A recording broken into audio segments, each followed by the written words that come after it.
Assalamualaikum warahmatullahi wabarakatuh. Sahabat fillah, mari kita membedah rahasia di balik surat Al-Adiyat yang memiliki arti kuda perang. Jika kita membaca terjemahan ayat satu persatu tanpa menyelaminya, mungkin kisah dalam surat tersebut tidak membekas di hati kita. Ia berlalu begitu saja, bagaikan debu-debu yang berhamburan di udara, lalu hilang tertiup angin. Tapi sahabat, sesungguhnya dalam surat ini Allah Subhanahu wa Ta'ala menggambarkan begitu indahnya sebuah perumpamaan sebab-sebab terjadinya kebinasaan manusia yang tidak lain adalah karena ingkarnya manusia kepada Allah Subhanahu wa Ta'ala. Mari kita lihat ayat yang pertama. Wal adiyati dobha. Allah memakai kalimat sumpah untuk mengawali surat ini dengan maksud memberi penegasan.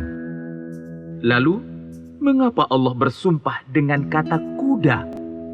Jawabannya, karena bangsa Arab waktu itu suka dengan perang dan yang menjadi kendaraannya adalah kuda perang yang gagah berani. Dan pasti ketika Allah menggunakan sumpah dengan kuda ini, bangsa Arab akan tertarik untuk memperhatikannya. Demi kuda perang yang berlari kencang dengan terengah-engah.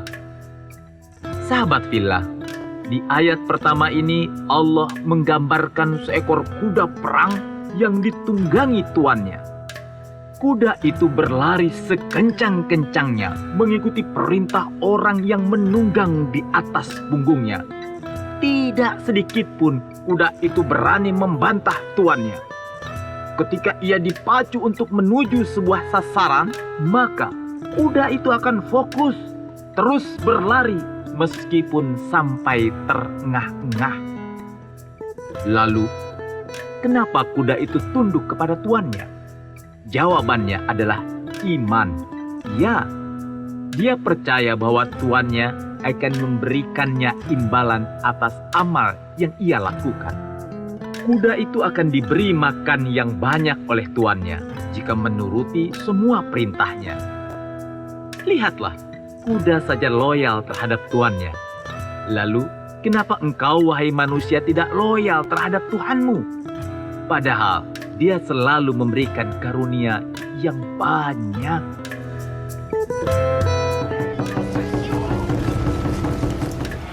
Karena sikap loyal terhadap tuannya, alhasil, kuda itu tidak peduli bagaimana medan yang ada di depannya.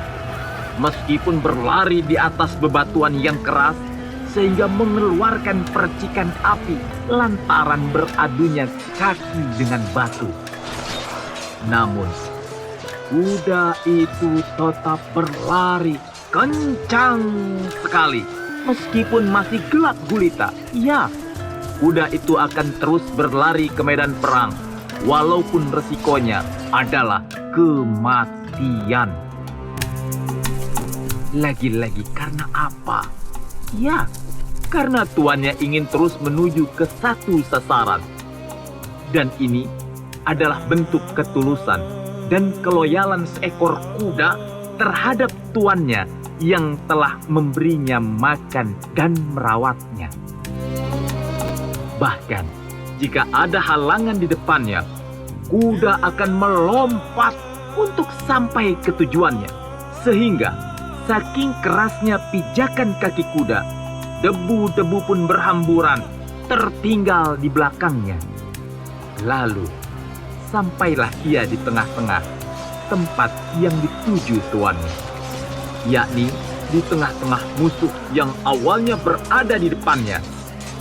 Tapi kini musuh tersebut sudah berada di sekelilingnya, mengawasi gerak-geriknya.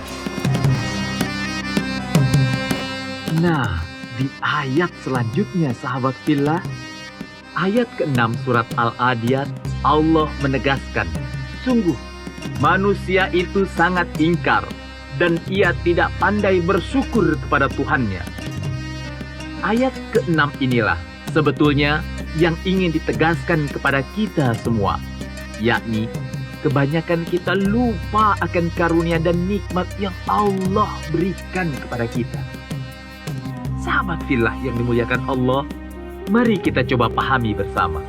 Dari 11 ayat dalam surat Al-Adiyat ini, lihatlah, ayat ke-6 bisa kita jadikan sebagai penengah yang menghubungkan masing-masing ayat dari 1 sampai 5 dengan ayat 7 sampai 11. Korelasi antara hubungan ayat tersebut bisa sangat dekat dengan kehidupan kita sehari-hari jika kita betul-betul ingin memahaminya.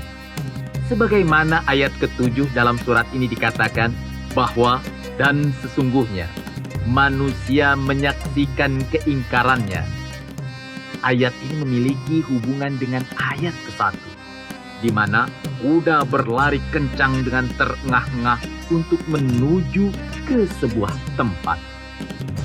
Maksudnya apa?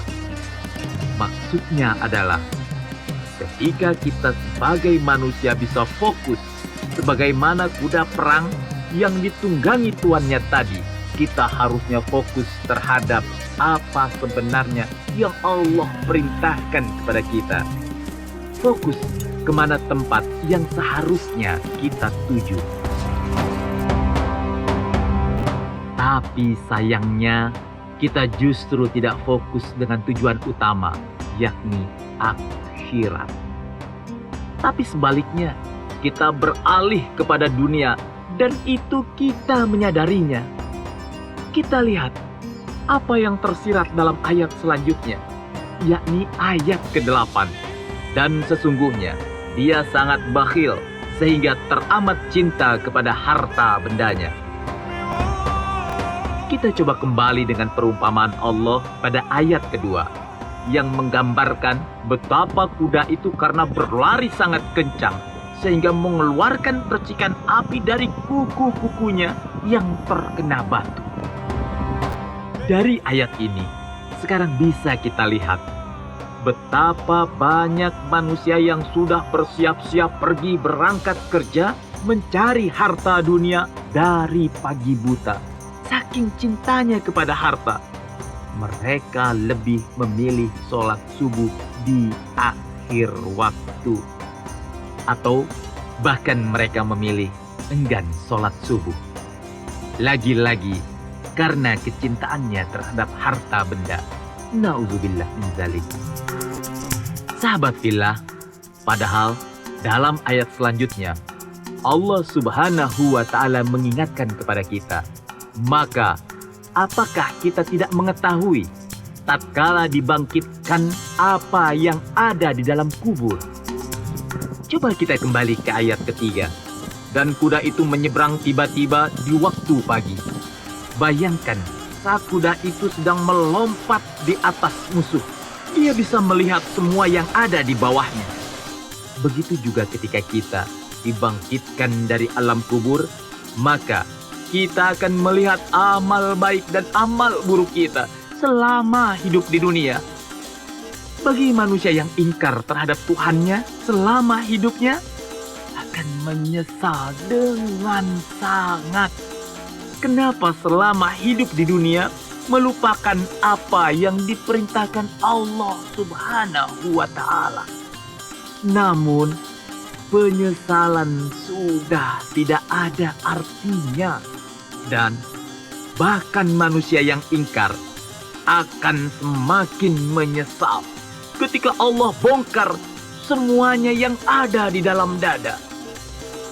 Wahussila ma fis sudur, dan dilahirkan apa yang tersimpan di dalam dada. Ayat ini memiliki hubungan dalam ayat keempat, di mana ketika usaha kuda yang begitu kuat berlari kencang hingga percikan api keluar dari ujung kukunya karena terkena batu. Tapi apa? Semua sia-sia, terbang seperti debu, hilang tanpa sisa. Ini artinya semua usaha atau amalan yang kita lakukan di dunia menjadi sia-sia jika tujuannya bukan kepada Allah Subhanahu wa Ta'ala. Kenapa begitu? Karena sekarang ini begitu banyak orang yang melakukan amalan-amalan di dunia hanya ingin dikenal dan dipuji oleh manusia. Hingga akhirnya pujian manusia membuatnya lupa untuk memuji Allah dengan bersyukur atas karunia yang Allah berikan. Lagi-lagi, benarlah, sesungguhnya manusia itu telah ingkar dan tidak pandai bersyukur atas nikmat Allah. Sahabat fillah yang dirahmati Allah, ayat terakhir surat Al-Adiyat, Allah berfirman, sesungguhnya Tuhan mereka pada hari itu mengetahui keadaan mereka. Ayat ini memiliki korelasi yang serupa di mana ayat 5 ketika menceritakan kuda perang yang menyerbu di tengah-tengah musuh. Semua mata akan mengawasi gerak-geriknya tanpa sedikit pun ada celah untuk bisa menghindar. Ayat tersebut memberikan pelajaran kepada kita bahwa dimanapun kita berada, apapun yang kita lakukan selama hidup di dunia, sesungguhnya Allah Subhanahu wa Ta'ala akan mengawasi kita dengan detail. Allahu Akbar. Sungguh, Dialah Tuhan Allah yang Maha Besar.